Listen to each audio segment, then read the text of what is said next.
তুই রাগ মায়ের সাথে করিস? তুই কে রে? তুই কি রে? তুই কত নরম ছিলি তুই জানিস? তোর পায়খানার প্রেশার আসছে তুই বলতে পারিস না, এটা কখন বের হয়ে গেছে সেটাও তুই বলতে পারিস না। তুই এটা হাতে নিছিস আর তুই পায়খানা খাচ্ছিস। তোর ওই অবস্থায় তোর নিরাপত্তা দিয়েছে সে। তোর ওই অবস্থায় সে তোকে নিরাপত্তা দিয়েছে।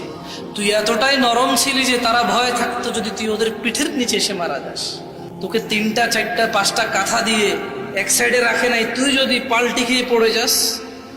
নিজেরা স্বামী স্ত্রী একটু কম জায়গায় শুয়েছে, কখনো কখনো মেঝেতে বিছনা করে তোর বাপে শুয়েছে, তোর মা তোকে নিয়ে খাটে শুয়েছে, তুই যাতে না পড়ে যাস। তুই রাগ করিস? তুই কে রে? তোর ছোটবেলাকে তুই বাদ দে রে। তুই তোর ওই ছোটবেলাটাকে বাদ দে যখন তোর মা তোকে এভাবে ধরছে তোর ভালোর জন্য। তুই খাস না এইভাবে 5 রকমের ডাল দিয়ে 3 রকমের সবজি দিয়ে তুই খাস না, তোকে এইভাবে জোর করে খাওয়াইছে, তুই খাবো না বলতে পারিস না। তুই ওই ছেলে রাগ দেখাস রে, ওই ছেলে রাগ দেখাস তোর মায়ের সাথে।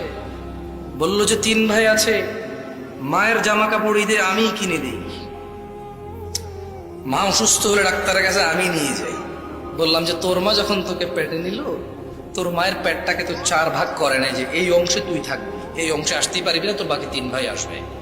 তুই কেন তোর মাকে এটা মনে করিস না যে তুই মায়ের একমাত্র সন্তান? এ পৃথিবীতে কোনো সন্তান তার মা বাবার কৃতজ্ঞ হওয়া তো ইম্পসিবল। তুই রাগ মায়ের সাথে করিস? তুই কে রে?